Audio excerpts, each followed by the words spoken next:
Ngayong umagang ito mga bossing ko ng Lunes ay mainam na subukan nyo po itong gawin mga bossing upang sa ganon, ngayon pong bear month na ito mga bossing ko ay masigit tayo na makatrack ng swerte lalo na sa pera.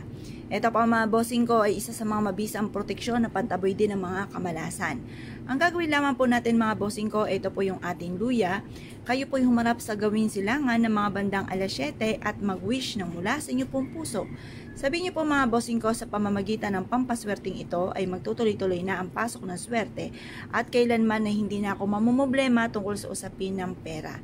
Siksik-liglig at umaapaw at maraming blessing ang darating sa akin. Ganun ang mga pag-wish mga bossing ko na walang gamit na sana, direct to the point. Or kaya sa aking negosyo, dito na ako yayaman, magkakaroon ako ng malaking bahay, matutupad lahat ang mga pangarap po namin. Pagkatapos siya po mag-wish mga bossing ko, ay ibilad niyo po ito sa sinag ng araw. Or kung umuulan sa inyong lugar, basain niyo po ito at patuyuin.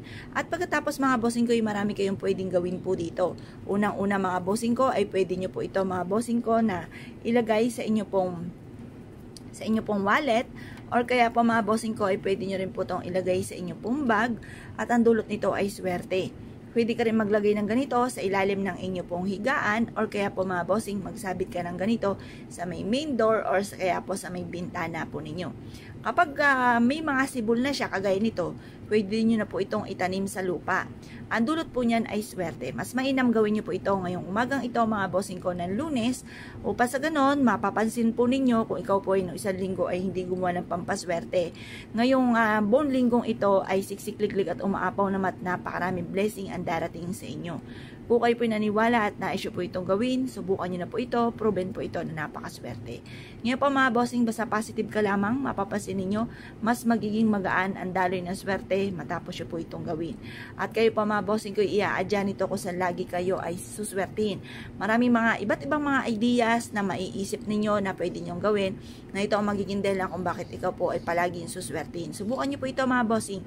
At kayo po mga bossing ko ay malaki at magandang pagbabago magaganap sa buhay nyo matapos nyo po itong gawin. Ngayon pa mga bossing, kung kayo po naniniwala at nais nyo po itong gawin, huwag na kayo magpatumpik-tumpik pa at kailangan ugaliin natin, magkakaroon ako ng maraming pera. Ngayong umagang ito, magsuot ka ng mga makukulay na damit at ulit-ulitin. Simula na ito ng tagumpay ko, magkakaroon ako ng maraming pera. Ganun po ang inyo po dapat iniisip at lagi sinasabi upang sa ganon, yan po ay maganap. Kasi madalas ko ano mga salitain, yan po ay nagaganap. Kaya mas mainam ugaliin ang mga pagsasabi ng mga magaganda upang sa ganon maganap ko ano man po yung matagal nyo na mga pinapangarap. Ugaliin ang pagsasabi ng mga pangarap po natin para yan po mga bossing ko i-adya ako kung saan lagi ikaw ay suswertin. Kung kayo pinaniwala at nais po itong gawin, ay siya mga bossing, good luck po sa inyo po lahat.